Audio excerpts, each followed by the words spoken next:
بسم الله الرحمن الرحیم. السلام علیکم. اعظم شیرین زاده او زمون سره شیخ الحدیث مولانا صدیق احمد صاحب نن بیا موجود دی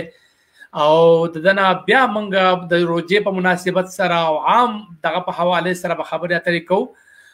زه امید لرم چې تاسو کم ځای الله به یو خصاتی، الله یو په خیر ساته او الله دې وکړي چې په دنیا کې دا کوم وباده په کم ځای کې مسلمانان دي، نور انسانان دي، الله دې هغه په خپل ځامان کې وساتي او ټول د خدای پاک خپل کورونو ته چې کوم مسافر دي کور ته راولي او چې کوم دلته دی هغه د الله دلته خصاتی، خدای خوشاله ساتي. نن زمونږ مقصد د خبرې د پروګرام دا دی چې تاسو ته زیاده سے زیاده مطلب دا دی د اسلامي دغه په حواله سره معلومات مونږ پر هم کو تاسو سوال کول غواړئ نو هغه تاسو زمونږ په کوېسچن انسر کې کولای شئ، په میسج کې لیکلای شئ، هغه باندې موږ کوشش کوو چې تاسو دغه جواب درکو او ټول ملګری چې څونه زمونږ را روان دي هغه ټول ته سلام وایم او سلامونه ته پیش کوم، ولې چې ملګری رالو هغه ټول سلامونه وای. نو زما خپل مقصد د دې دغه چې کم از کم د یو غنټه زمونږ دا چې دا کم از کم مونږ قیمتي کو د شپې تاسو سره مونږ 3 غنټې لګیایو او هغه ملګری چې کم دی نو خپل مسائل مونږ ته راوړاندې کوي او په هغې باندې مونږ خبرې کوو او دغه مسایل د څه حده پورې مونږ حل کوو، هم خپل کوشش کوو دغه اواز چې کم دی نو مطلب دا مخکې رسو. نن په خبره چې کوم دی د مولانا صاحب نه مونږ په دغه سره هورو چې یاره په روژه کې چون کې ثوابونه خو ډبل دي بلکې تربل دي او په اویا دي او په اتیا دي او په سلونو دي، خو که بالفرض کا په دې روژه کې سړی نه ګناه کېږي چې هغه به څنګه وي، ولې چې د ګناه نه خو بچ کېده پکار. زما خپله اندازه داسې ده چې څنګه چې د ګناهونو د ثوابونو تعداد زیات دی او بې شمېره دي، نو داسې په دې میاشت کې زما خیال د ګناهونه به د هغې سزا او د هغې دغه به هم ډېر زیات دي. نو مولانا صاحب سره به نن مطلب په دې حوالې سره خبرې کوو او ټولو ملګرو ته وایم که ستاسو څه کوېسچن انسر وي نو مطلب موږ ته میسج کې لیکئ، انشاءالله موږ به د هغې کوشش کوو چې د هغې جواب درکړو. مولانا صاحب له به ورځم. مولانا صاحب نن د خیره سره په پاکستان کې نه هم روژه ده او په سعودي عرب او په خلیج ممالک او په دیگر ممالک کې لسمه روژه ده. نو د موږ به دا ووایو چې تقریبا اولنۍ عشره چې کوم ده مکمل کېدو واله ده او دا چې کوم دی نو د رحمتونو عشره وه، د الله طرف نه ډېر زیات رحمتونه او ډېر زیات خلکو پکې زما خیال دی چې اوږده ختمونه چې کوم د قرآن شریف په تراوو کې هغه تقریبا ختم کړو او اوس کم چې درمیانه والا دي د 15 ورځو ختمونه دي هغه هم روان دي. نو څه وایي جی په دې کې به څه موږ ته نن دغه راکوئ تحفه راکوئ؟ السلام علیکم ورحمت الله وبرکاته. ما یقین دی چې انشاءالله زموږ ټول کتونکي او مسافرونه به انشاءالله په خیر او عافیت او په سلامتۍ سره وي او د دې رمضان مبارک د ډېرو قیمتي اوقاتونه به انشاءالله العزیز په پوره طریقې سره فایده اخلي انشاءالله العزیز او خپل کمۍ او خپل کوتاهۍ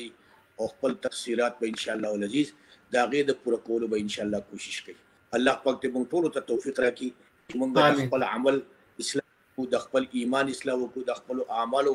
او د خپلو اخلاقو موږ او د خپل معاشرت موږ اصلاح وکړو. الله پاک دې موږ ټولو توفیق راکړي او د دې رمضان دا عشره چې د مغفرت عشره وه دا لکه څنګه چې خلیج او په عرب ممالکو کې نن سر ته ورسېده او د هغې به انشاءالله دویمه عشره د بیګانه شروع کېږي او زمونږ په پاکستان کې به انشاءالله د بلې ورځې نه دغه عشره د رحمتونو شروع کېږي. الله پاک دې موږ ټول د خپلو بې پایه رحمتونو قابل او جوړه جوړ کړي او الله پاک دې زمونږ نه هغه اعمال کارونه صادر کړي کوم باندې چې د الله تبارک وتعالی رحمتونه او د الله تبارک وتعالی مغفرت هغه موږ د هغې اهل او د هغې جوګه جوړېدی شو. نن زه ستاسو مخکې یو حدیث شریف ذکر کوم، هغه د حضرت ابو هریره رضی الله تعالی عنہ روایت دی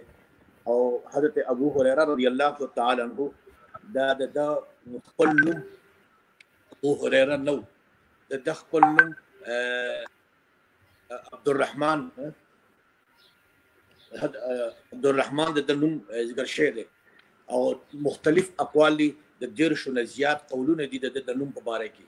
لیکن د په خپل نوم باندې دومره مشهور نه دی څومره چې په دې خپل کنیت ابو هريره باندې مشهور دی. دا د پیغمبر علیه الصلاۃ والسلام په هغه صحابه کرامو کو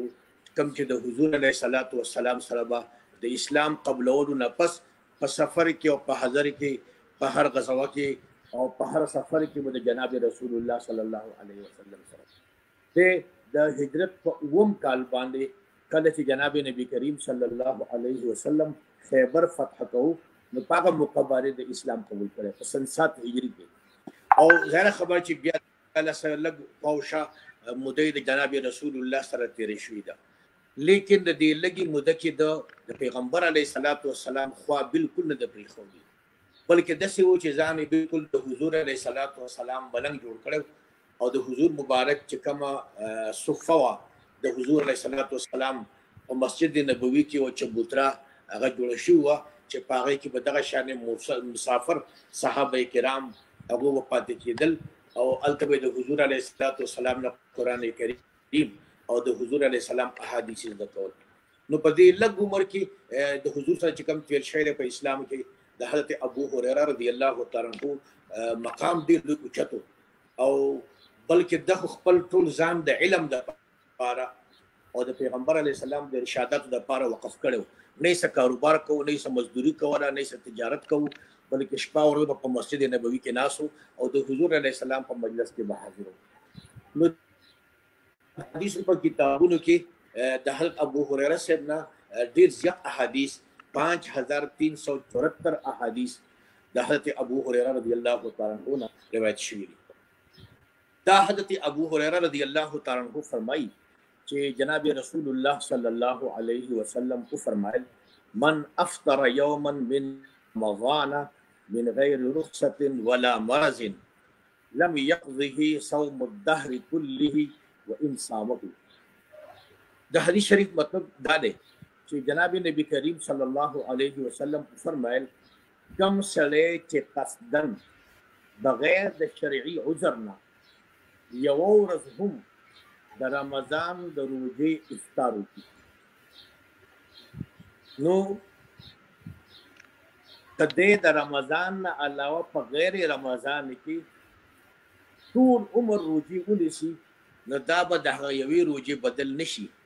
کم چې د رمضان په میاشت کې خوړلې ده بغیر عذر نه خوړلې ده. دا حدیث شریف دا دغه ترجمه شو. مقصد دا دی چې ګوره د رمضان روزې خو فرض دي په هر عاقل بالغ نارینه او زنانه باندې صحتمند باندې چې د مریض نه وي. ولې ته سړی بیمار وي مریض وي نو الله تبارک وتعالی هغه ته رخصت ورکړی دی. یو سړی سفر کې روان دی کدی په جاس کې هم سفر کې بیا هم سفر کوي لہذا دې که په لاره باندې روزه نه نشي او د افطار وکړي نو د معذور دی او دته د الله پاک د طرف نه دا رخصت دی. ګوره احکام دوه قسم دي په دې خبره هم ځان پوه کړم. یو ته ویل کېږي عزیمت او بل ته ویل کېږي رخصت. عزیمت مطلب دا دی چې داسې حکم چې هغه په هیڅ حال باندې هغه ساقط کېږي نه، هغه د انسان د ذمې نه لرې کېږي نه، په هر حال کې به دی خامخا دا عزیمت دی. او یو رخصت دی. رخصت مطلب دا دی چې به تا ته په حکم پوره کولو کې په هغه وخت کې پریشاني وه تا ته څه تکلیف و نو هغه وخت کې ته دا حکم مه پوره کوه وروسته به پوره کړي قضا به د هغې وکړي. نو ګوره لکه زمونږ مونځ شو وسو مونځ دا چې کله مونږ په خپل کور کې موجود یو او په خپل ځای کې ناست یو نو مونږ به مونځ پوره کوو. د سفر په حالت کې مونږ نه یو په خپل ډیره کې ناست یو په خپل کور کې ناست یو نو مونږ به پوره مونځ کوو. او د دې پوره مونځ مطلب دا شو چې لکه مونږ به قصر نه کوو. کله سړی چې په سفر باندې ځي نو هغه بیا دغه کوي لکه د څلورو رکعاتو په ځای باندې 2 رکعاته مونځ کوي. لیکن کله په خپل ځای کې مقیم وي او په سفر کې نه وي نو دې لپاره بیا پوره مونځ او چې کله په سفر باندې ځي نو بیا دې د څلورو رکعاته مونځ په ځای باندې 2 رکعاته کوي. دا 2 رکعاته مونځ کول رخصت دي او په خپل کور کې د څلورو رکعاته مونځ کول د عزیمت. اوس بعضې وخت کې الله تبارک وتعالی مونږ ته سهولت راکړی او رخصت مونږ ته راکړی چې بھائی تاسو په سفر کې نو تاسو به د څلورو رکعاتو په ځای باندې 2 رکعاته لمونځ کوئ. دا رخصت هم د الله پاک حکم دی. که یو سړی دا وایي چې نه ما ته خو په سفر کې هیڅ تکلیف نشته، زما سره خو ګاډی خپل دی او زما سره خو تمام سہولتونه دستیاب دي، زه به 2 په ځای باندې 4 رکعاته لمونځ کوم، نو دا سړی د الله پاک دا ورکړی رخصت دا مسترد کوي او دې په دې باندې عمل نه کوي.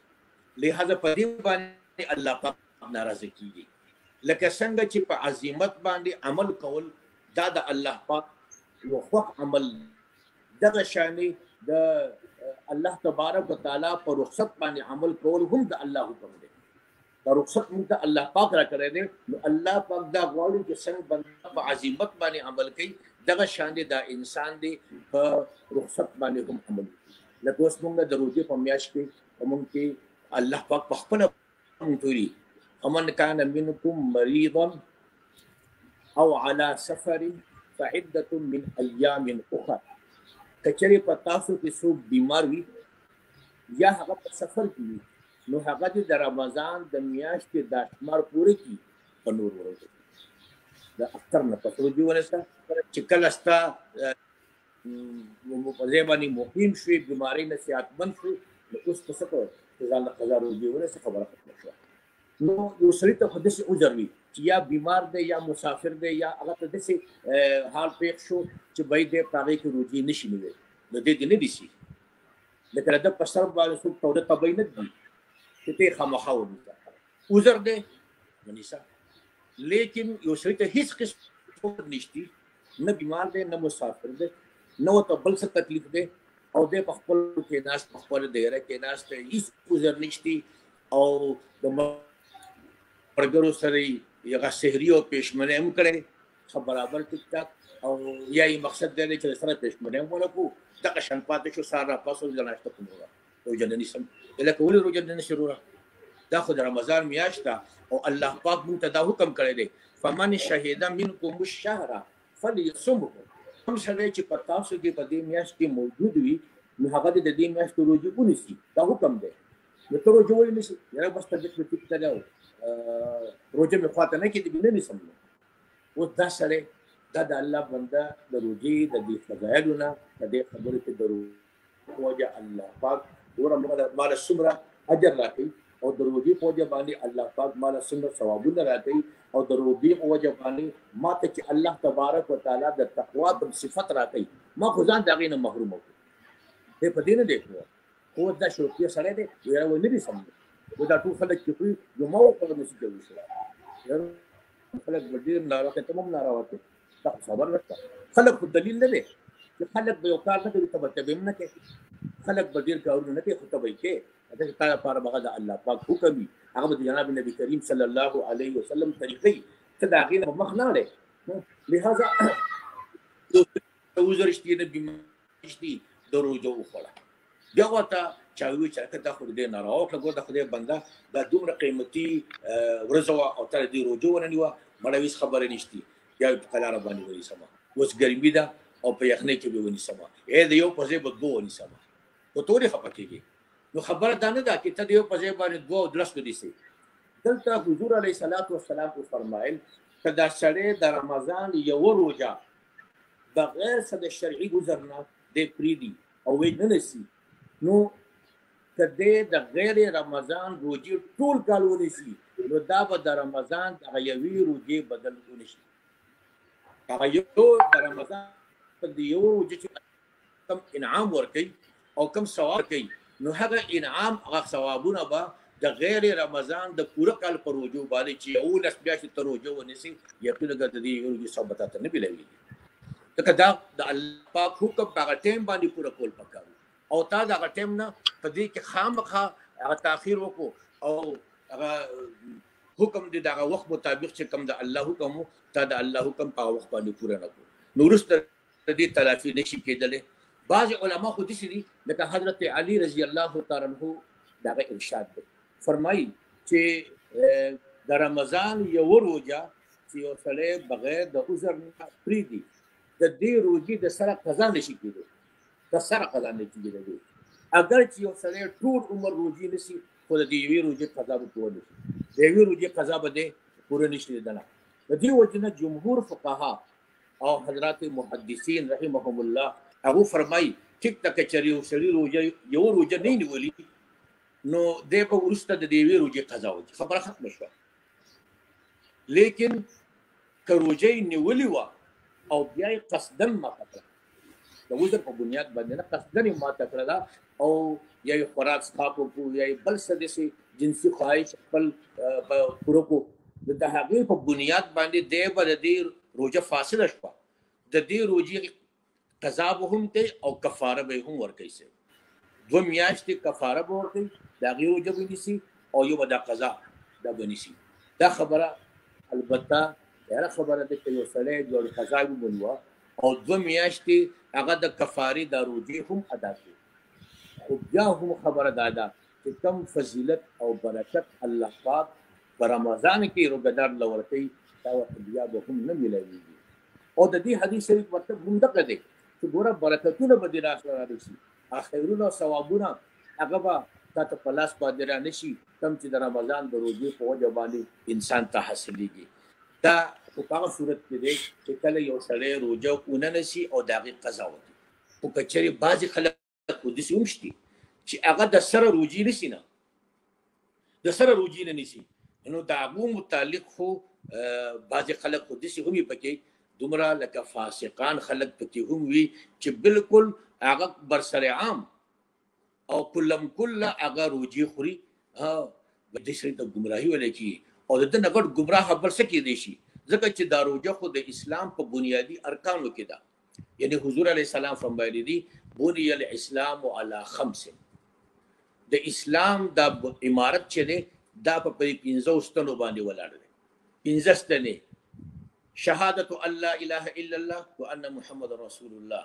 واقام الصلاه وايتاء الزکات وصوم رمضان وحج البيت یعنی دا 15 د اسلام بنیادی ارکان دي کلمه منز روزه زکات او حج نو اوس چې سړی قصدن روزه نه نیسي دی گویا کې د اسلام یو بنیادی رکن او د اسلام یو بنیادی د خیمه هغه بانس چې کوم باندې خیمه په 15 بانسونو باندې ولاړی او ته دا غینه یو بانس لري کې نو ظاهره خبره کې د خیمه هغه اړخ وي هغه بزورند وي هغه وخته وي او دا غي باندې هغه ټوله خیمه بدنومه او ناکاره کوي د یو سره مزد سره نه کوي او ضرورت هم نشته ځکه دا موږ خو د الله پاک د طرف نه د یو فریضه ده چې دا په هیڅ حال کې انسان ته معاف کیږي نه عین د جنگ په حالت کې هم موږ د ادا کول او په شدید بیماری کې سره په مانځ کې قیام نشي کولای کوئی ته پناسته کوه پناسته نشي کولای په ملاسته کوه لیکن د موږ پر خودل په اسلام کې نشتی دغه شان روزه د روزې پر خودل د مسلمان شان نه دی او بیا عام مسلمان خو روزې نشي او موږ پښتانه کو ته قسم دې پړې وګره پښتون سره به موږ نه کوي موږ د خپل معاشره جو معلومه ده پښتون سره کوم نه کوي ورو شو د سنوي چې لکه تاسو د مسموم یو ځای ناسو د ماسپښین موږ دیونه کو د مازدیګر دیونه کو د ماښام دیونه کو د ماسختن دیونه کو یو مسلمان ته موږ ورنه کوي دا تاسو نور وروه د طبيعت پیدا لګي موږ باندې کوي لیکن که په مجلس کې یو سړی ناسي او د تاقیق رجوع کوي یقین په خدای او چې په دغه مجلس کې ناس ګناهګار مسلمان وته لکه ته څنګه پوښتنه ته روزه خوري وروړه تم روزه خوري د ګور د موږ ته الله پاک د پښتانه یقین په خدای ته دي چې موږ الله پاک غیرتيان پیدا کړی موږ روزي خوراک د زموږ په هغه په سوچ کې نه راځي چې پښتون سره روزه وکړي موږ باندې کوي حالانکه د موږ روزه یو شان کوي لیکن دا بازي غیرتي فقې کې انسان کې همت کوي او هغه دا د خپل غیرت څخه چې د الله پاک د حکم په میاشت باندې فقال یو ځل لذي زبې تملا سلام او بالکل تیار یم وته او فقې کې الحمدلله الله پاک د موجود توفیق هم دراتې اوس نبی کریم صلی الله علیه وسلم چې موږ ته خودل چې ګوره د اسلام بنیاد په 15 شذونو باندې ده دا اسلام د په 15 شذونو باندې بنا ده لیکن موږ د وګورو د مارو چې څونه مسلمانان دي چې موږ په حیثیت د مسلمان باندې پیژنو او داغه په شناختی کارت د مسلمان دی په مردم شماري کې هغه د مسلمانانو په داس راځي لیکن په وګوره داغه په ځوان باندې چې موږ نظر واچو داغه د مندونو سهال دی داغه د روزې سهال دی داغه د زکات سهل دی او هغه باندې الله پاک فضل کړی دی د حج طاقت ور کړی دی حج نه نشي نو تاسو بس مسلمان پاتې کیږي چې د اسلام د بنیادی ارکان هغه تنه نو ټیک تا د انسانانو په فرښتونو کې به د انسانانو په لستونو کې به د مسلمان لیکل شوی کوي لیکن د الله په فرښت کې به داس څنګه مسلمان شمار شي څنګه به د مسلمان شمار لیکيږي حتی چې حضرت عبد الله ابن عباس رضی الله تعالی عنہ د پیغمبر علی السلام د تزویر او د حضور علی السلام ډیر محبوب صحابي هم دی هغه وایي چې د اسلام بنیاد په درې شیانو باندې دی کلمه مونږ او روزه دا خو پارچا باندې دا که غریب دی که مالدار دی کلمه مونږ او روزه دا د دې لپاره مال شرط نه د فرض کولی شي دا د غریب مزدورم کولی شي د کوټې مالکم کولی شي دا طاقتور کولی کوي او زه کمزور یم لہذا د دې شي احتیاط پکار دی چې به لکه مونږه بلا عذر په یا په معمولی عذر باندې ځان له دا باري نه جوړو چې راځي طبيعت می خرده او روزانه شم نیوي دا شي ټیک نه دی دې کې ان شاء الله موږ څومره هم په دې عزمت باندې عمل کوو دا لپاره بهتر وي او دا زمونږ په ژوند باندې یو ډېر مثبت اثر مرتب کوي ځکه الله تبارک وتعالى فرمایي چې ګوره ما د روزو مقصد سره کومه ټول دا ټول دنیا وږي پاتې شي نو د الله پاک کې څه خیر دی یا دا ټول خلق ماړه شي نو الله پاک به څه تاوان کوي زمونږ د خپل ته بوپا چولو باندې هیڅ نه کیږي مقصد خو هغه اخلاق فاضله او اوچت اخلاق پیدا کول دي چې کوم د روزي په نتیجه کې الله پاک د انسان ته ورکوي د دې وجنه جناب نبی کریم صلی الله علیه وسلم موږ ته د روزو ډېر فضایل بیان کړي فضیلتونه بیان کړي دي د دې ثوابونه بیان کړي دي او د دې هغه اخروی او دنیوي فواید چې څومره کېدای شي هغه حضور علیه السلام موږ ته بیان کړي دي لہذا په دې باندې موږ لا او فکر پکار دی بعضې وخت موږ روزي هم ونیسو لیکن موږ هغه موسبانی خرابي لکه موږ په روزه کې نشو نو غیبت کوو یا به موږ چاله دوکه ورکوو په حرام شي موږ روزه نیسو موږ او په حرام باندې به موږ روزه ماتو دې ته خو پیغمبر علیه السلام فرمایلي ګوره وایي کم من صائم ليس له من صيامه الا الجوع وایي څومره روزهدار داسې دي چې هغو ته په روزه کې سوا د ولږې نه هېڅ ثواب نه ملوي مولانا صاحب دا دغه تاسو د ملګري د خپل بیان تاسو یاد ساتئ دغه ځای نه بیا دا کو خو دا ملګري وایي تاسو مونږ له په دا کې په بیان کې مونږ له جوابونه راکوئ نه مونږ ته به لږ ډېره زیاته اسانه دا یو وایي چې لکه په زموږ په دیره کې مونږ مطلب با جماعت نماز کوو نو د هغې لپاره اذان پکار دی که نه دی پکار دا ډیره چې سړی د جمعي مونځ په ډیره کې د جمعي مونځ کوي د محلې په جومات کې کوم محله کې چې دوی پاتې کېږي یا کوم شرکت کې دوی پاتې کېږي که هلته یو اذان په سپیکر باندې شوی او ټولو اورېدلی نو هغه اذان کافي دی اذان الحي یکفینا د محلې اذان ټول لپاره کافي دی لیکن که ما د اذان اواز نه وي اورېدلی یو ملګري هم نه وي اورېدلی نو پکار چې موږ ځان خپل اذان وکړو خبره من پوه شئ ګرېږي ګوره که د خپلې محلې د خپلې کارونې او د خپل کلي اذان اورېدلی او ټولو ملګرو اورېدلی دی ٹھیک شوه نو بیا خو مستقل اذان ته ضرورت نشته د دغه محلې د اذان زموږ دپاره کافي دی او که موږ په محله کې اذان نه کېږي یا موږ د محلې نه لرې اوسېږو هلته د اذان اواز نه راځي نو پکار دا دی چې موږ د خپل دیره کې دننه یو ملګری یو سیټ ته ودرېږي او هغه اذان وکړي جی بالکل ټیک شو بالکل ټیک شو بل یو سوال دی چې هغه وایي د سحر د بانګ په ټایم کې وبس کولو اجازت شته نشته څنګه حساب کتاب دی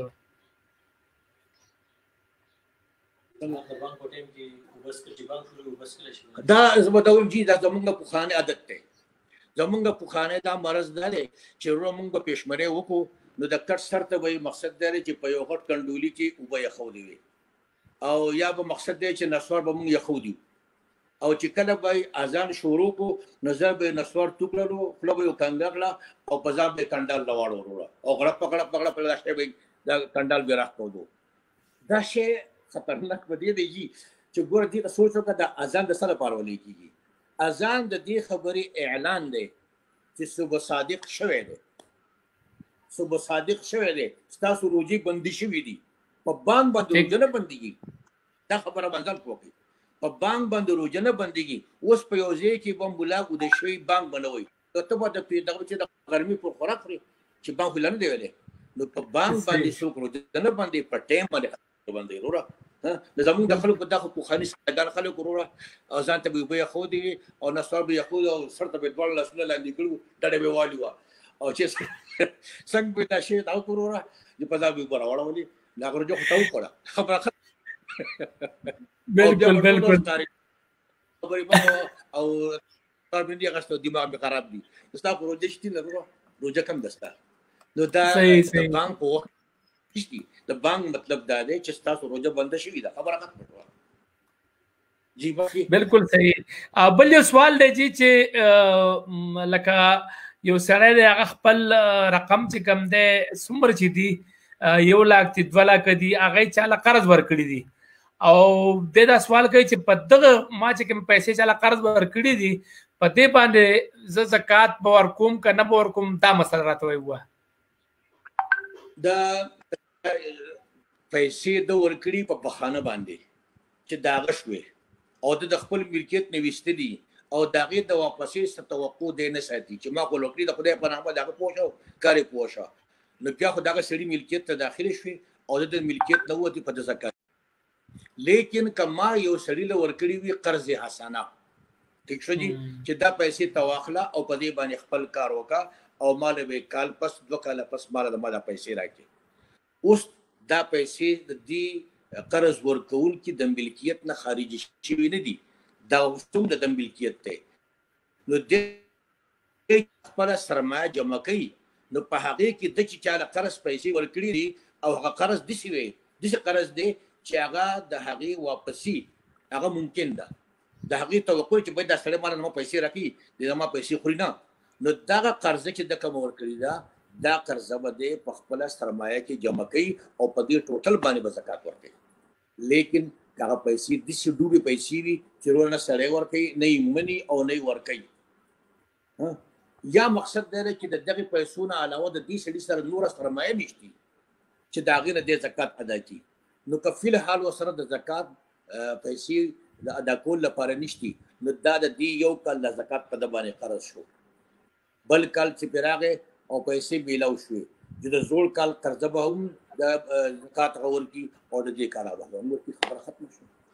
لیکن کمې قرضې چې ډوبې قرضې هغه خو ختمه شوې، لیکن کمې قرضې چې داسې چې د هغې واپسي ممکن ده او ستا توقع چې به یې ماته میلاویږي خو لږ په تاخیر به میلاو شي، نو دا ستا د سرمایه ستا په ملکیت کې ده، د زکات به ته ورکړې. په هغه سړي باندې زکات خو ځانه قرض ده، په هغه زکات نشتي، زکات به دې په خپله باندې ورکوي. جی بل سوال دی چې هغه د سفر مز د کله نه شروع کیږي او په کم ایریا باندې به ختمیږي؟ سفر مونږ ګوره چې کله مونږه په سفر باندې ځو نو زمونږ دا سفر د څومره مسافت دی، یعنې څومره فاصله به مونږ طی کوو چې مونږ به خپل مقام ته رسو. که دغه د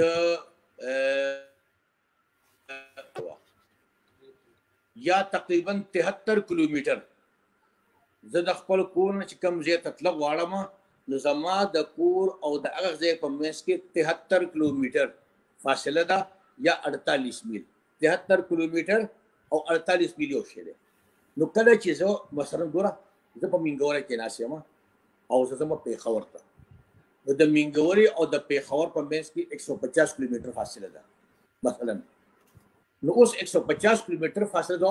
نو ظاهره خبره چې دا د 48 میل نه هم سیوا دی او دا د 73 کیلومیټر نه هم سیوا دی. نو کله چې زما سفر د 73 کیلومیټر کولو دی او دا نیت مې کړی چې دا سفر زه کوم، نو چې کله زه د خپل محلې نه وځم د خپل کلي نه وځم، بلکې زموږ خو خبره اسانه ده، زموږ چې کوم د یونین کونسل حدود دي، د یونین کونسل چې کوم حدود دي لکه مثلا د کانجو خلک چې هغه چې کله په سفر باندې ځي نو د کانجو یونین کونسل زموږ د سیند په دې پل باندې چې راوړ جو ختم شو، لکه منګول سیټ ته تر به کوټ باندې راوړي پولیس لاین سیټ ته نو دا سړی د کانجونو چې روان شوی دی و دې مسافر شو. اوس چې دی په دې سفر روان دی او دی په بای پاس کې مونځ کوي نو دی مسافر دی.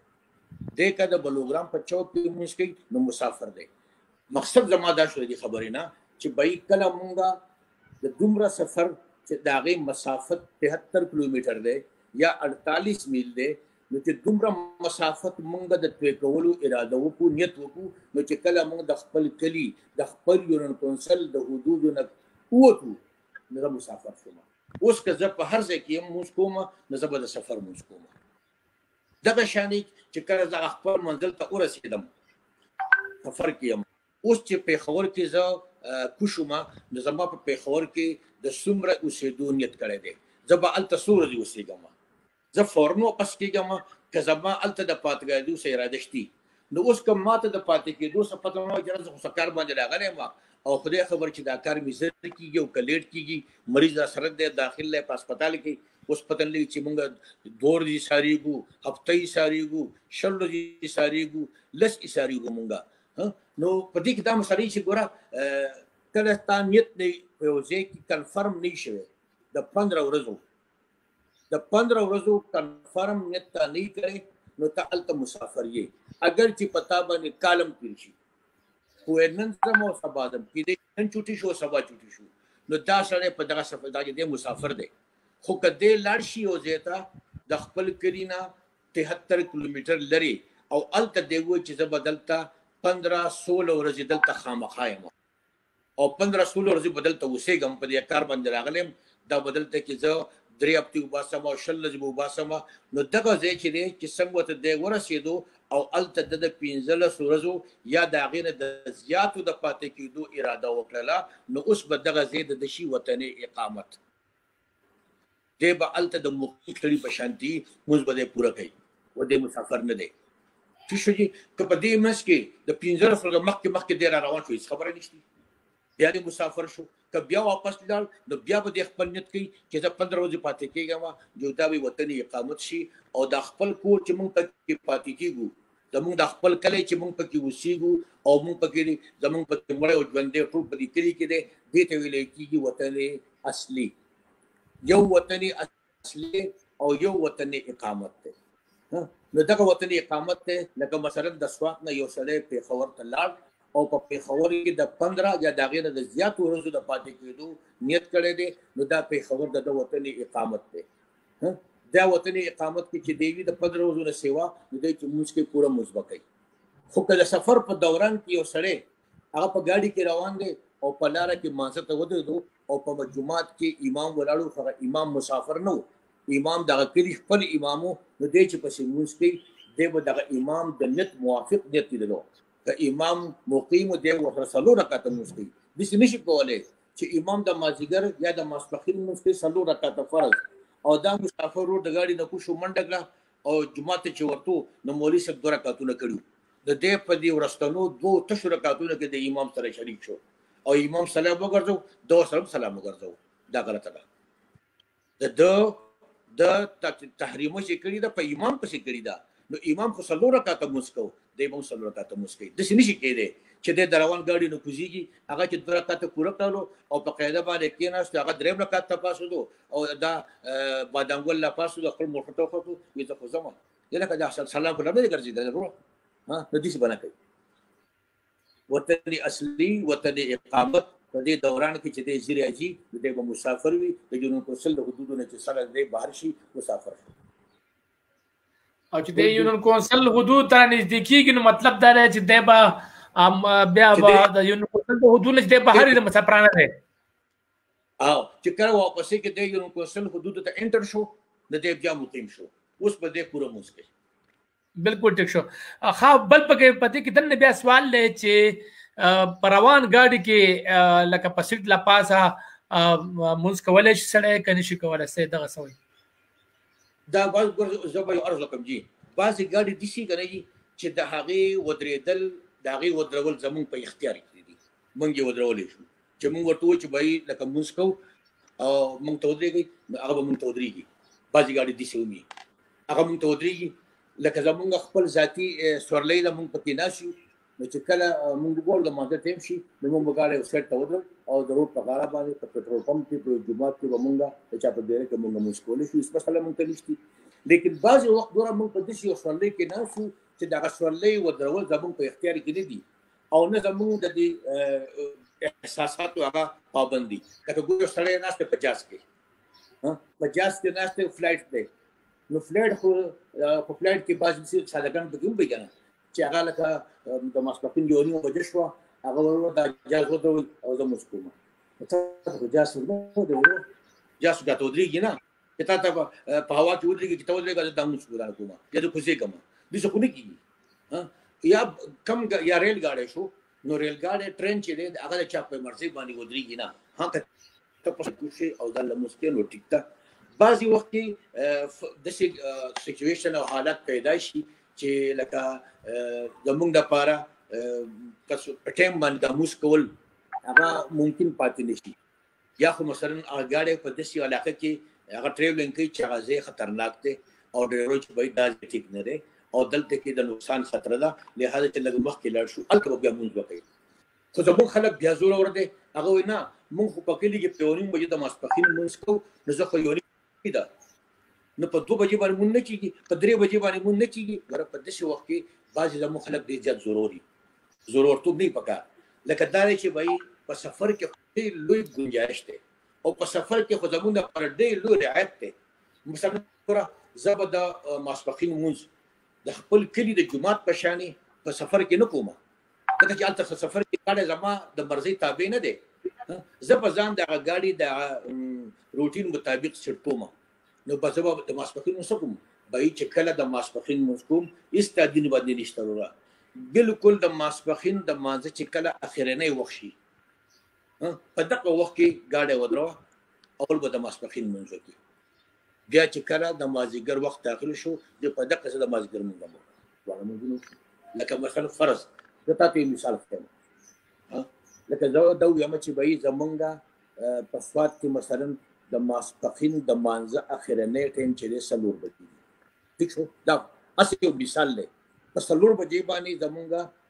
د مازدیګر وخت شروع نو د 4 بجو پورې د ماسپښین مونځ کولی شم که نو زه به د ماسپښین دا مونځ راولم په 1:30 په 2:30 په 3 زه به په حکم په 4 بجې باندې ګاډی به ودروم په حکم په 4 بجې باندې به راکوشم او اودس به وکړم او د ماسپښین مونځ به وکړم دا قضا نه دی دا بلکل ټیک مونځ دی بالکل لږ شیانې ارام وکړم دمه به شم په منځ کې به بوزه او د چایو پکې وڅښم نسوار والا دا به تفریش کړم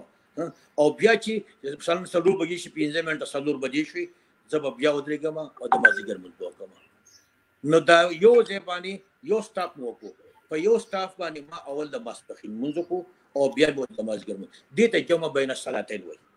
جمع بین الصلاتین لیکن د دې مطلب دا دی چې د ماسپښین دا مونځ په ټایم کې شوی دی او د مازدیګر دا مونځ په خپل ټایم کې وشو دا صحیح ده یا دغه شان د ماښام مونځ دی موږ والا نور پوهته ماښام باندې ټایم شی لکه مونځ کوئ یاروره په قلاره به وکړي که نه وروره دا مونځ کوم د ماښام په منځ کې د ماښام او د ماخوستن په منځ کې مثلا په یو ځای کې 1 غنټه او 15 منټ ټایم لګي نو زه دې په 1 غنټه پس وکړم 1 غنټه پس د ماښام مونځ وکړم او اودس وکړم مونځ وکړم او بیا به 10-15 منټ وسات شم او د اول وخت به د ماخوستن مونځ وکړم خبره ختمه شوه نو زه به سټاپ 2 پیل وکړم یو اورنی سټاپ وکړم زه د ماسپښین او مازدیګر مانځه دپاره دویم سټاپ وکړم زه د ماښام او د ماخوستن دپاره خو زمونږ بعضې داسې ضرور خلک دي چې په ګاډي کې به غویمه جوړه کړي وروره او ګوګل به جوړ شي لکه تاسو مسلمانان نه او دا ګاډی نه ودرېد زمونږ لمونځ قضا شو یاروره ستا لمونځ چا قضا کړی دی دا مونځ په 1:30 بجو باندې کول څه فرض نه دي دا مونځ خو په 12 بجې هم کېدو نو ته د ګاډي راختو نه مخکې دا مونځونه نه کوو چې ستا دومره شوق و نو مخکې به دې کړو په 12 هم د ماسپښین وخت شوی او په 4 بجو په د ماسپښین وخت کې نو که یو سړی په 12 کې نو هم په ټایم کې وشو او که چېرې یو سړی 4 بجې باندې دا مونځ کوي نو هم دا مونځ په ټایم کې شوی دی لهذا موږ له پکار دی چې موږ د دې شي ځان پوه کړو مونځ هر عمل د هغې چې کوم حکم وي نو د هغې د علم هم هغه حکم وي مثلا ګوره مونځ فرض دی که نه جي مونځ په موږ باندې فرض دی د مونځ علم حاصلول هم فرض دي او روژه په موږ باندې فرض ده نو د روزي متعلق مسائل معلومول او پاغي باندې ځان په پورو فرق په دې باندې ګناګاری کو من په دې نا خبرې کې ځان نشي چې خبر نه مو نه پوهیږو نو څنګه نه پوهیږي دا نه پوهیږي خو په پنځ باندې عذر نه دی تعالی پاک مسلمان پیدا کړي تعالی خپل پاک عقل درکړي ته کاری درکړي تاکي دماغ د یقود دي په خلک چې دا غو سره ملاو شه او ځان خبره توګه دغه مطابق عمل کوي دی بل بل دا سوال دی چې په سفر باندې هوتا څه ډېر تفصیلی خبره وکړه ماته د پکم زما په علم کې د مخپورې اضافه وکړه او اکثر زمونږ په ګاډي کې روان یو الحمدلله زه خپل مون نه پرېږدم زما دا خواهش چې زه خپل مونځ په خپل ټایم وکړم نو ما باندې ډېر ټنشن یو ډېر ساړوبي را باندې یقین په خدای وکړه نو نن تا زما هغه ساړوبي ختمه کړه اوس مطلب دا دی چې موږ د ریلیف پکې راکړو موږ به ځان راښکولی شو ځای ته نو دا ډېره ښکلې خبره وشوه په علم کې ښه اضافه وشوه بل یو کس دی هغه دا وایي چې په خپل خور باندې سرسایه کېږي که نه کېږي لکه خپل خور له سرسایه پیسې ورکولی شم که نه شم ورکولی که دا خور د زکات په دې خور باندې په خپله زکات واجب نه و لکه دا په خپله باندې صاحب نصاب نه وه او دا غریبه وه نو خپلې خور له زکات ورکول هم جایز دي سرسایه ورکول له هم جایز دي خپل ورور له هم جایز دي خپل ورندار له هم جایز دي هغه له ورکولی شي بالکل ورکولی شي بالکل ټیک شو جی بل یو رور سوال کوي او زما په دې کې خپلم زیاته دلچسپي ده چې مطلب دا یاره سحر دا بانک چې وویلی شي د هغې پسې د خو خیر داسې لیکلي دي چې اذان ختم ہوتی ہی نماز ہو جاتی ہے سو دا خبره کوي خو بهرحال زما خیال سحر دا مسله اذان چې څنګه پېشمنۍ وشي او اذان وشي ځینو څنګه ساعت پس په پرس کوي که نه سمدستي به سنت او پرس کوي دغې حوالې سره خبره کوو جي زه به عرض دا وکړم جي که زمونږ په دې مسجد کې دا اذان په صحیح ټایم باندې ویلی کېږي صحیح ټایم دا دی چې کله صبح صادق طلوع شي سبا وخیږي او په ټیک ټایم باندې اذان په جمعات کې کېږي د صحیح شیډول مطابق کېږي نو په هغې پسې بیا خو به 2 رکعته سنت خامخا کې که نه 2 رکعته سنت مؤکده د سحر د مانځه دي که نه دي اوکې او جمعات ته خو به راشي دومره ټایم پکې پکار دی که نه چې سړی پکې د جمعات نه د کور نه د جمعات سب ته را رسېدی شي دومره انتظار دی وکړي هېڅ چل به هم نه کېږي انشاءالله العزیز دی به په خپل کور کې چې دا پېشمنۍ وکړو دا پېشمنۍ د دی په اول وخت کې نه کوي ما دا عرض کړی چې پېشمنۍ کې تاخیر کول مستحب دي په دومره تاخیر به هم نه کوي چې روژه پکې سړي چې روژه پکې وخوري خو بهرحال دی په اخرني وخت کې پېشمنۍ وکړي او بیا د دې پاسې ټوټپیسټ او برش وکړي مسواک خپله مزیدار وکړي او دست وکړي او را دي شي چې اذان وشي په خپل کور کې د 2 رکعته سنت وکړي بیا د جومات ته روان شي چې ته په څومره ټایم کې رسېدی شي یو خو داسې سړی دی چې هغه د جومات بالکل دیوال په دیوال باندې ګاونډي دی چې ټوخی کوي د جومات سب ته رسېدلی او یو که داسې چې د محلې یو لس شل کوره اخوا سړی ورته راتلی شي نو پکار دا دی چې موږ د دې خپلو محلې د ملګرو هم خیال وساتو چې بهی زه خو د جومات ګاونډي یم او مولوي صاحب د جومات په کوټه کې دننه ناست دی یو چړاق والا هغه خو ودرېدو و دا محلې دا سپین ږیری به څنګه رارسي جومات ته زه ټایم ورکوم به لږ شان دی 15 منټه ټایم ورکو 10 منټه ټایم ورکو چې بهی په اذان پسې 10 منټه پس په موږ جمع ودرو خبره ختمه شوه که دا ټول خلک د مخکې نه موجود دي په جومات کې ټول خلک راغلی دی او د اذان نه مخکې په جومات کې ناست دی او د چا د راتلو انتظار پکې نشتی یا موږ مقصد دی چې ملګري په یو ګاډي کې یو ځای روان یو نو موږ د بهر مسافر یو موږ ناست یو صاحبه او اذان ټایم وشو د ګاډی موږ سیټ ته کړو زه لمونځ وکړو خبره ختمه شوه نو په اول وخت کې مونځ کول جایز دي دې ته ویلی کېږي غلس مقصد بنیاد دا دی چې په روژه کې مونږ به مونځ کوو د دې خپلو روژهدارو مانځګزارو خیال به ساتو او هغه که دا خیال په دې کې دی چې بهی مونږ دا روژهدار د پېشمنۍ دپاره پاڅېدلي دي او بیا د سهار د مانځه نه پس په داخله ځي خپلې ډیوټۍ له په 8 بجې به دی حاضري کوي په 9 بجې باندې نو اوس د سهار دا مونځ په تاخیر سره کومه نو دا سړی به دغه شانې بانډه شوی ما ته ناسي کوده کېږي مونځ ته قضا کېږي نو لهذا پکار دا ده چې مونږ د روژې په میاشت کې د سحر مونځ بالکل په اول وخت کې دا امامان صاحبان وکړي چې په دې کې به خلکو ته سهولت وي او خامخا د روژې دغه بوزې خو دې نه کوي چې نه مونږ د بانک نه نیمه ګنټه پس ودرېږو که نیمه ګنټه مخکې ودرېږو چې مونږ ګناهګاري خلک پې تنګېږي نو پکار دی چې جماعتونو کې هم مونږه د دې خبرې خیال ساتو چې بای لکه مونږ کوونکو ته دې سهولت ورکو مونږه په دې کې د مونږه اوږده قراتونه نه کوو په دې کې د لنډ مختصر قرات وکړو چې بای د خلک لاړ شي او آرام وکړي اوس که سړی جماعت ته ناڅاپه درغه د سحر منځله خبر نه چې قاری صاحب مولوی صاحب ولال دی او جاغه شروع کړی دنه چې په اول رکعت کې سورۃ یاسین وی په دویم رکعت کې تبارک الذی وی چې خلکو خو د ټول وکړ یاره وی قسم په سجده کې بعضی خلک یاره کله سړی زوی په جماعت ترانه شوه مولانا صاحب ولهم پکاري چې خلک د جماعت ته تاریخ ونه کنه ته دومره اوس وخت لري چې مونږ ته ګوره حضور علی السلام یو خبر نه پری خو دی حضور فرمایلی دی کله چې تاسو موږ کوي نو تاسو په مانځ کې د کمزوري د ضعیف او د بیمار لحاظ وساتئ چې بھائی بیمار سره او ضعیف سره څومره ټیم ودی شي زه خو په خپل باندې تکړه او سم حتی کټه نو جوان یم نو په ما خو اثر نه کوي زه خو درې سپاری بامو او 2 سپاری په کوم یم خو شاته چې کوم بیماران ولر دي ضعیفان ولر دي او هغه د خوب را ګرځيږي او زنګي راځي او تاسو شانتنی کو درو غریبانو نو په دې مخلوق رحم پکار دی کوي نو د سحر مست په اول وخت کې کول پروژه کې مستحب دي دا بهتره طریقه ده په دې کې به زموږ جماعت زیات وي کومه تاخير سره کوو نو جماعت به کم کیږي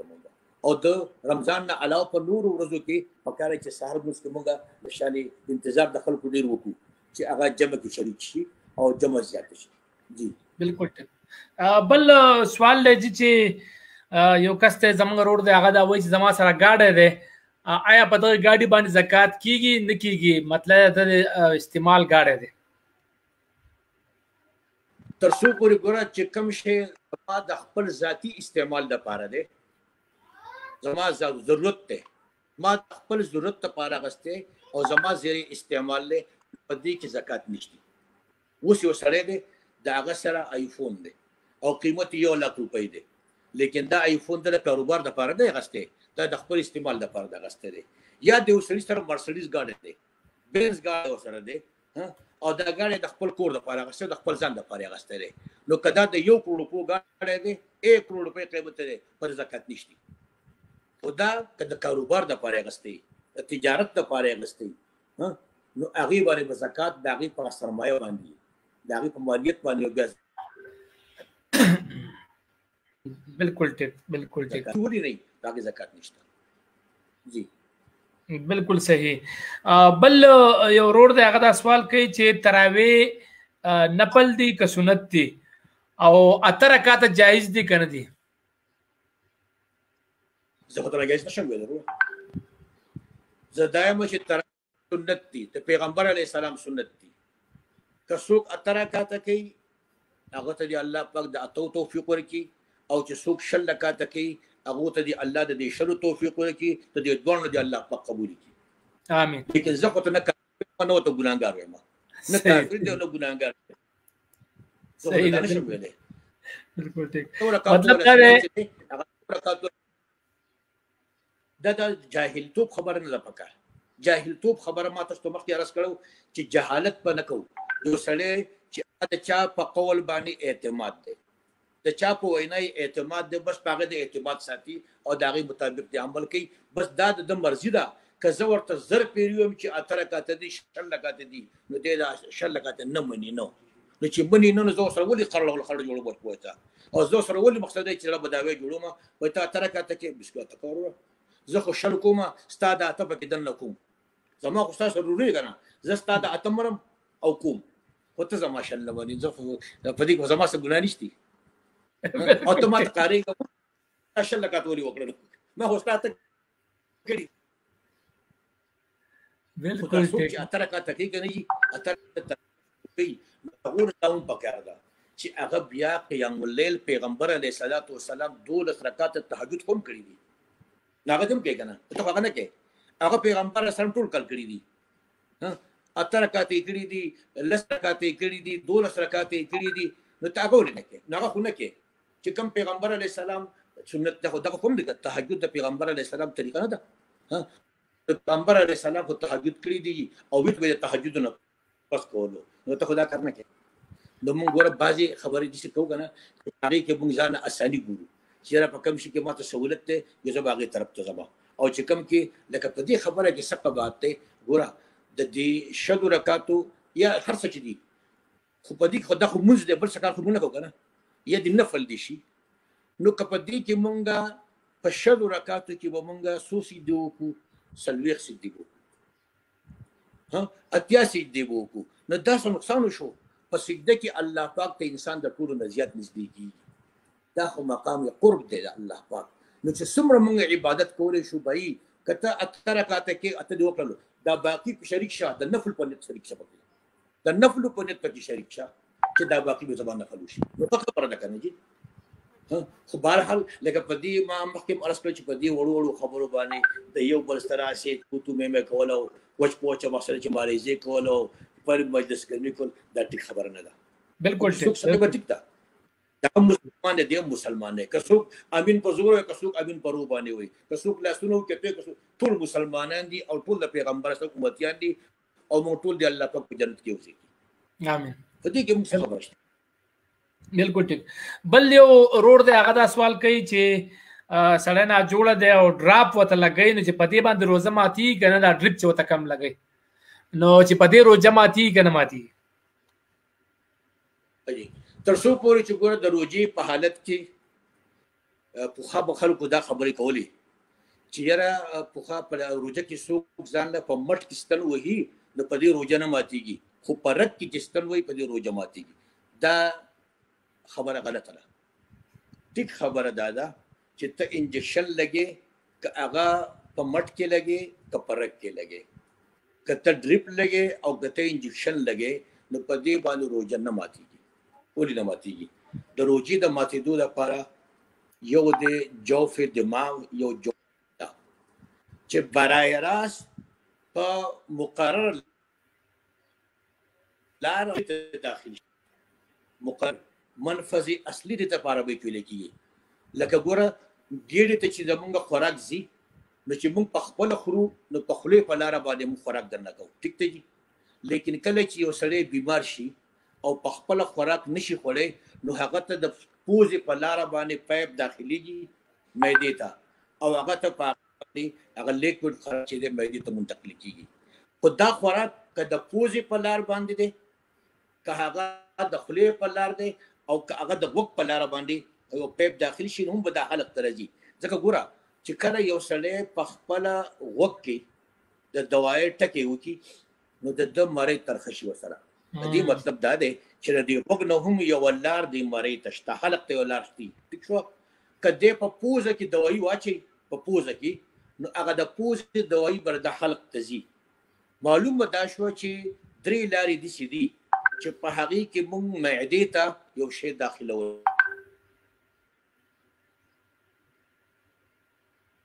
خو معتاد لارې دا دواړه استعمالیږي د خولې او د پوزې په ذریعې باندې خوراک معدې ته تللی شي اوس د دې نه علاوه که دا خوراک زما معدې ته نه ځي او زما په وینه کې شریکېږي لکه ګوره د رګ انجکشن شو چې په هغې کې د میډیسن زما په دې وینه کې شریکېږي نو دا معدې ته نه ځي دا برای راست په وینه کې شریکې شوې لهذا په دې روزه نه ماتېږي یو د جوف دماغ ته یو شی ورسېږي دماغ ته یو شی ورسېدو نو په هغې باندې روزه فاسده شي یا معدې ته ورسي خو په معتاد لاره باندې به رسي چې د هغې دپاره الله پاک جوړه کړې لار ده په هغه لاره باندې یو شی ورسېدو معدې ته ورسېدو یا بالکل د دماغو کوپړۍ ته دننه ورسېدو نو روزه به پرې ماته شي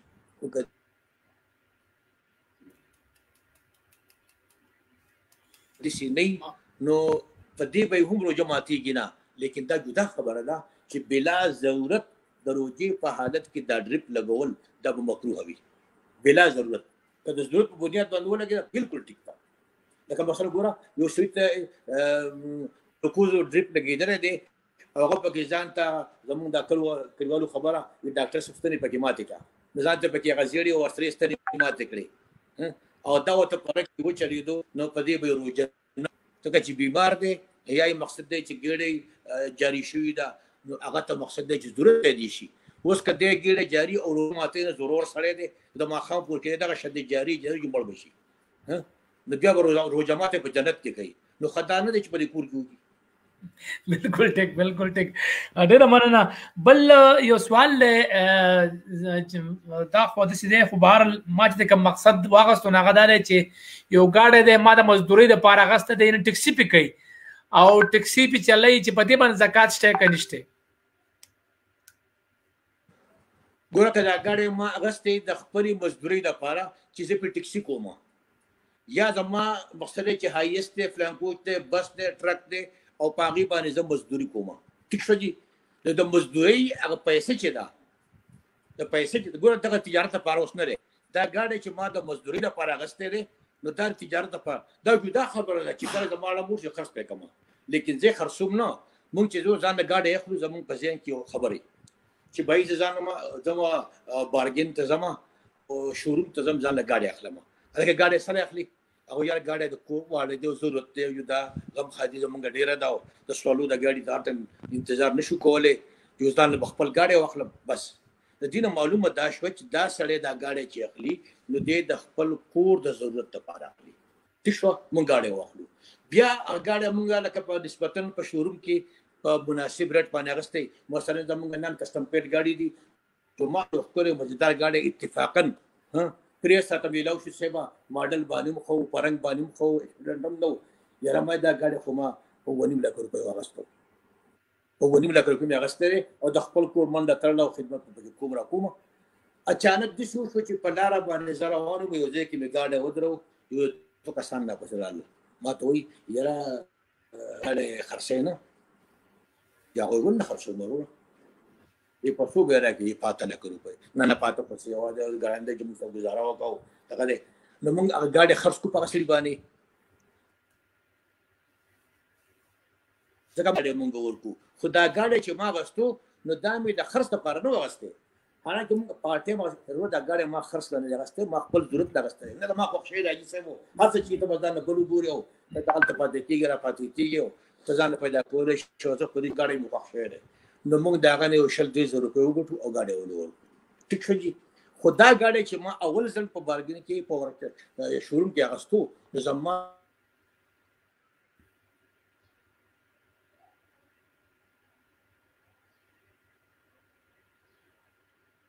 ما خیال له انټرنیټ مسله رااله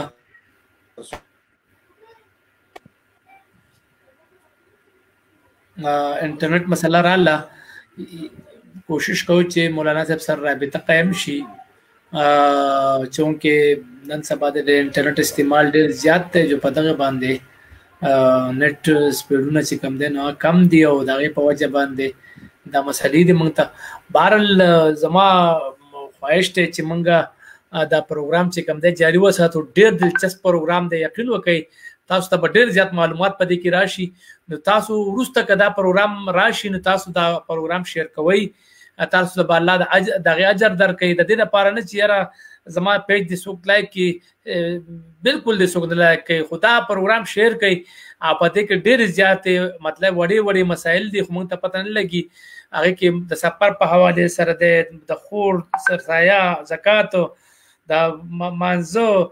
کنه ډېر خپل مسلې په کې نن رااله نو کدا پروګرام تاسو شیر کړئ او د یو بل سره ملګرو ته نو هغه ته ډېر زیات اساني راشي هغه ته دغه شي مولانا صاحب زموږ سره بیا کې خیر ان شاء الله پلان کیږي دا او د نت مسله د نت په وجه باندې چې کم دینو هغه دغه نو زمونږه موضوع چې کوم هغه په ګاډي باندې زکات یعنی ټکسي د پاره ګاډي اغسته دی یا ځان د پاره اغسته دی هغه باندې زکات د حواله سره خبره و نو زه امید لرم چې را نت ټیک شي او د مولانا صاحب سره زمون خبره تر بیا وشي نو هغه به مونږ خیر پدې باندې نن جواب نه راکې ثواب راکې خدا سوالونه پدې کو او ډېر خولي مدلله مفصل جوابونه راکې مونږ خولي نن زمون پروګرام ډېر خوندور خو قسمت خبره و چې مولانا صاحب سره زمونږ د نت د وجنه دغه ونه شو نو هله لرم چې تاسو به دا پروګرام ورکې نو کسان خو ته ډېر کم ناسي ډېر سلويخ کسان وته ناسي خو زه دا سوچ کوم چې یو خو ته زناسیم سلويخ خو را سر نور ناس دي کنه یو سلويخ کسان تا مطلب د په جماعت کې یا په دې ځای کې ناس دي چې هغه د الله او د الله د رسول خبره اوري نو دا څومره بهترینه خبره ده زه خو دومره خوشاله ګم یقین وکړه کم پروګرام چې موږ د شپې کوو هغې ته په 600 کسان ورته ناسي خو دې ته چې کوم دی 100 کسان هم ناسي کنه زه خوشاله ګم زما ډېر زیات مطمئني او زه په خپل لکه دا ګڼم چې یاره زه څه خپل حق ادا کوم او مطلب دا دی د الله به زما تپوس کوي نو کم از کم زما سره خو مطلب دا جواب څه دغه نشته خو کم از کم د خلاصۍ هغه ذریعہ جوړېدی شي الله په مالګه کې هم مطلب دا په وړو کې د مالګې هغه دغه برابر نه دی خو بیا هم څه مطلب دا دی چې زما د ایمان دی چې الله به زمونږ نه الله دې زمونږ نه راضي شي موږ به هغه پیښې کوو هغه نقل به کوو چې مطلب دا دی موږ خو دونه څه نشو کولی خو هغه خپل کوشش به کوو نو که تاسو ملګري دا پروګرام مخکې شیر کړئ نو دې سره به دا وشي زموږ ډېر مسلمانان رونه او ډېر مسافر رونه ډېر مطلب دا چې هغه به مستفید شي او هغو ته به دا وړې وړې مسایل چې کوم دي مخې ته راشي نو مقصد د خبرې صرف او صرف دا دی چې زمونږ دا وخت روجه ده دا قیمتي شي دا موږ د شپې په 10 بجې کوو خو بیا ما سوچ وکړم یاره هغه ټایم تراویح سره وکړو بیا هغې کې موږ ته ویور هم ډېر زیات راتله کم از کم 200-300 کسان به راتله خو په دې ټایم کې زمونږ سره کسان کم دي خو بیا هم زه امید لرم چې مطلب دا دی یاره دا 40-50 کسان یو ورسره زه کم از کم دا 50 غنټې خو موږ قیمتي کړې که نه د 500 کسانو دا 50 غنټې قیمتي شوې کنه د زما په خپل خیال دا لکه یو ډېر زیات عظیمه خبره ده ډېر زیاته د خوشحالۍ خبره ده او زه خو ځان ډېر خوش قسمته ګڼم چې دا یو غنټه زه د مولانا صاحب سره په محفل کې وباسم او هغه لکه ډېره زیاته قیمتي شي مولانا صاحب خبره د هغه ځینې روانه وه چې ګاډی د مزدورۍ یعنې ټکسي دپاره او د ذاتي اغستو کې خبره روانه وه زمونږ د ذاتي استعمال لپاره ګاډی که څومره قیمتي ولینی نو په هغې باندې زکات نشتی او کله چې تا ګاډی مزدوري له واغستو نو بیا هم په دې ګاډي کې زکات نشتی البته دغه مزدوري بس تا د سرمایې سره جمع کیږي او په هغې باندې زکات واجبېږي د مزدورۍ چې کومې پیسې تا جمع کړې نو هغه چې د نصاب برابر په هغې به زکات واجبي په دې ګاډي بیا هم زکات نشتی بالکل ټیک بالکل ټیک دغه مزدوري چې تاسو وکړه نو هغه مزدوري کې د نصاب برابر و د نصاب سره به جمع کیږي او په ټوټل باندې زکات ورکوي دا یو ګاډي که یو ګاډي اغسته د مزدورۍ لپاره 10 ګاډي اغسته د مزدورۍ لپاره یو شان وکړي چې په ګاډي کې به زکات نه وي د ګاډي په مالیت کې به زکات نه وي خو ګاډي چې څونه مزدوري کړې ده هغه مزدوري به دغه سره د نصاب سره جمع شي او په هغې باندې زکات واجب شي اوس ان شاء الله بالکل بالکل ډېر بهترین اسې مولانا صاحب زمونږ دا مطلب دا دین او زمونږ دا مذهب ډېر آسان دی موږ ځان ته ګران کړی دی تاسو نن موږ ډېر ریلیف راکړو ډېر آسان یې وکړه راته او په ډېره ښه طریقه باندې مطلب دا دی چې زما په خپل خیال موږ خو ډېر یریږو موږ خو معمولي خبرې نو مطلب دی موږ وایو دا کسه چې موږ جو د کچې ته واوړېدو خبره ختمه شوه خو نه موږ نن ډېر څه زده کړو نن زموږ پروګرام ډېر ښکلی وشو نن پکې زموږ سره زموږ ملګري چې کومې دي هغه د مختلفو ممالک نه هغه پکې سم واغسته هغو خپل سوالونه هم راولېږل نو آخري لمحات آخري کلمات چې ورته څه وایي بیا به د هغې نه پس دعا وغواړو جي اصل شی دا دی چې زمونږ دین الله پاک چې کوم موږ راکړی زه تاته دا خبره په دې وجه باندې نه چې زه د دې علم سره او د دې دین سره زما یو مناسبت دی لیکن په دې لحاظ سره چې هغه واقعي او حقیقي چې کوم صورتحالي نو قسم دی چې زمونږ دا دین اسلام چې الله ورته غوره دین ویلی دی ان الدین عند الله الاسلام بد خدای په نسبت باندې که دین په دنیا کې کیدی شي هغه صرف اسلام دی زیمه د اسلام دا احکام چې څومره الله پاک موږ راکړي دي قسم دی دا دومره آسان دي او په دې کې زمونږ دپاره دومره سهولتونه دي بی زمونږ دپاره پکې داسې پریشاني نشته ګوره تاسو به وګورئ حیران به شئ لکه موږ مسلمانانو 5 وخته مونځ کوو خپله مزدوري هم کوو حلاله خپلو بچو د روزې هم ګټو الحمدلله لیکن ګوره دا هندو مت چې دی که هندو مت په انډیا کې دا کوم هندوان دي تاسو که د هغو لږ شان تاریخ وکتو نو زمونږ خو یو الله دی بس دغه یو الله رضا کول ډېر آسان دي ډېر آسان دي هغه وایي علامه اقبال یو شعر دی که نه یہ ایک سجدہ ہے جسے تو گراں سمجھتا ہے 1000 سجدوں سے دیتا ہے آدمی کو نجات نو زمونږ خو یو الله د قسم دی یو الله رضا کول ډېر آسان دي خو د چا چې په کروڑونو باندې خدایان دي هغه به څه کوي ورسره هغه د ورځې چې یو ورځ راکې نو په کال کې نشي رضا کولی. موږ له خو الله پاک داسې یو دین راکړی دی، قسم دی داسې عقیده موږ له الله پاک راکړې ده چې موږ وایي ګوره که زموږ ګناه ډېر زیات شي موږ به ما او شیرین زاده به څومره ګناهونه وکړو. قسم دی که موږ دومره ګناهونه وکړو که نه چې هغه په ځمکه باندې کېدې او دا ټوله ځمکه دې د اسمان د چته پورې ډکه شي. دې ګناه دې ته ویلی کېږي. اوس موږ به سره ټکه پکو ګناه کوو، دومره ګناه کوي انسان وکړي چې د هغه د ځمکې باندې کېښودی شي او د اسمان د چت سره ولګي. نو الله تبارک وتعالی وایي چې زما دا بنده پې کله هم پیمانه شو او الله زما توبه ده بس دا ختم. ته په ګناه باندې ستړی شي او الله په معاف کولو باندې نه ستړی کېږي. الله داسې الله دی زموږ ده. الله پاک خو زموږ هغه چې موږ له دین راکړی ډېر اسان. موږ هغه شاندېلګانو په شاندې چې ورته لاړ شه د ګنګا او جمنا په غاړه باندې هندوان چې هغه به په سلوري په نسکوري باندې ولاړي،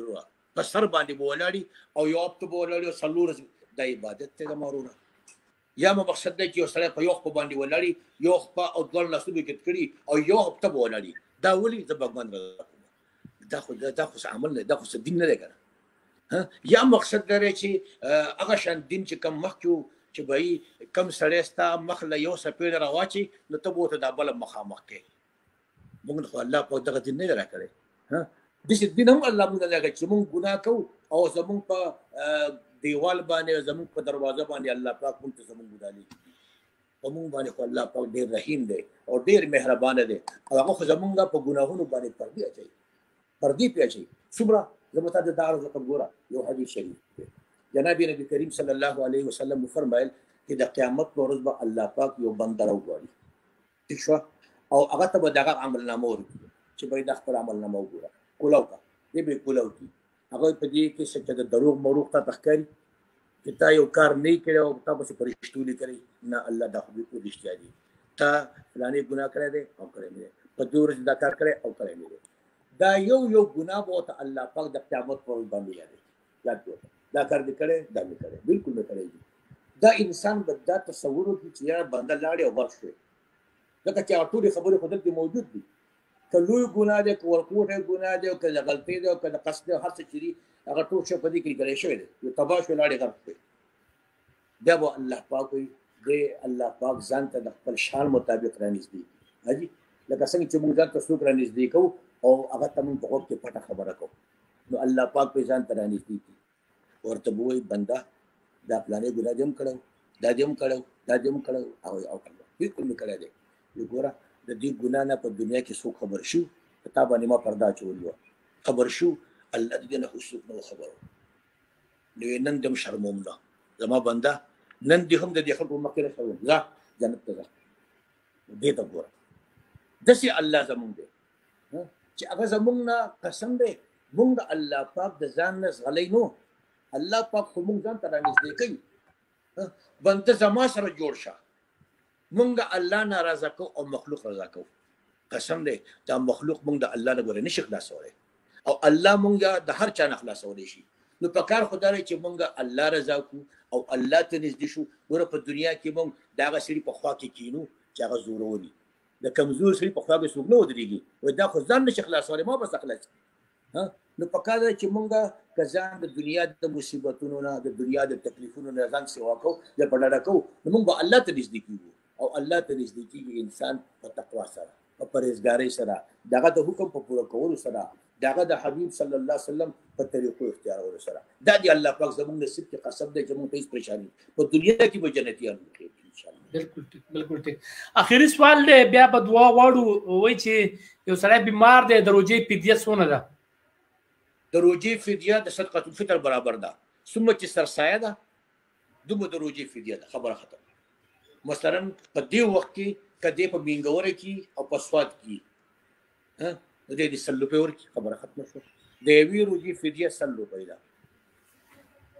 بالکل او د میاشتې به شي که 10 روژې شوې زمونږ نو دې به 300 روپۍ ورکړي خبره ختمه شوه.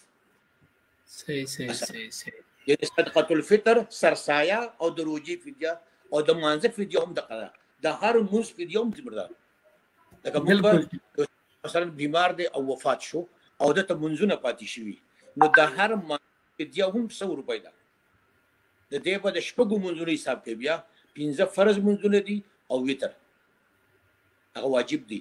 نو د شپږو منځونو د بشپک 100 روپۍ د یوې ورځې د مازفي دی ورکړي. په دې پوه شئ. بالکل پوه شم. دعا وغواړئ چې الله دې ستا په عمر کې برکت واچي او موږ ته پکې خصوصي دوا کوه. او مطلب دا زموږ خو مزې شوې که خیر اوس خو د پرېږدم نو ما سره خو به ځي دغه شان د راځي او مطلب دا ښکلې خبرې به راته کوئ نو دعا وغواړئ جي. اللهم صل على سيدنا محمد وعلى ال سيدنا محمد وبارك وسلم عليه. ربنا ظلمنا انفسنا وان لم تغفر لنا وترحمنا لنكونن من الخاسرين. اللهم احسن عاقبتنا في الامور كلها واجرنا من خزي الدنيا وعذاب الاخره. اللهم وفقنا لما تحب وترضى واجعل اخرتنا خيرا من الاولى. اللهم انك عفو كريم تحب العفو فاعف عنا يا غفور. يا الله زمون ټول ګناهونه معاف یا الله دوی واړه ګناهونه معاف کړي. الله زمون پټ کار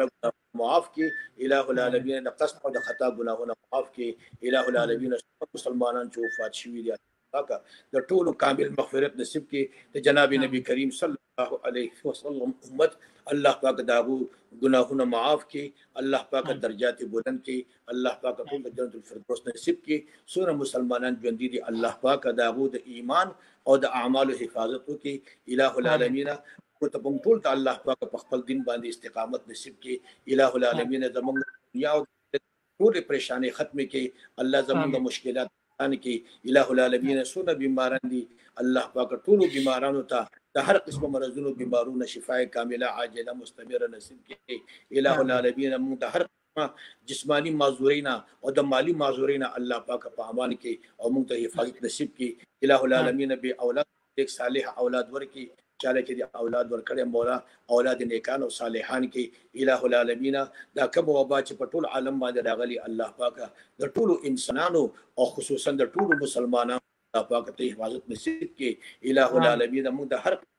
ظاهري او د باطنی فتنو او د خپل قهر او غضب نه الله پاک موږ په امان کې. الله موږ ستا کمزوري بندګان یو.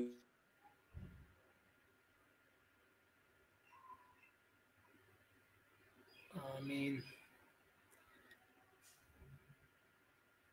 آمین یا رب العالمین.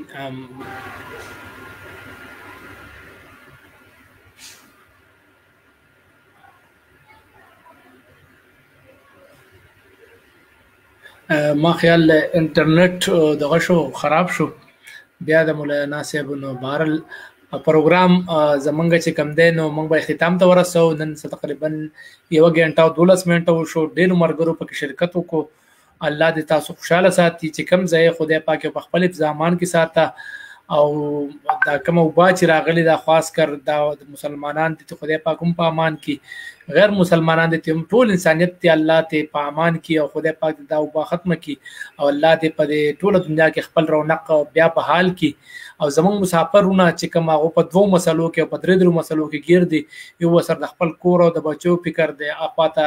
په سعودي عرب کې په نورو خلیجي ممالک کې الته کې دا کاروبار نشته. نو الله تعالی ته دا غوته اساني جوړه کې هغه ته دا مسائل دا حل کې خدای پاک زما سره زه خو په ډېر ټینشن کې هغه ستې مې یقین وکړه زه خو پته نه لګي ناسا پانه په دې پروګرام کې سيزرالم او تاسو دا مسائل راته په خدای پاک راوستي. نو زه پکې هم تاسو سره شریک یم. نو زه پیل کوم هغه په خپل ځم محسوس کوم ما ته اکثر تاسو کال نوم راځي.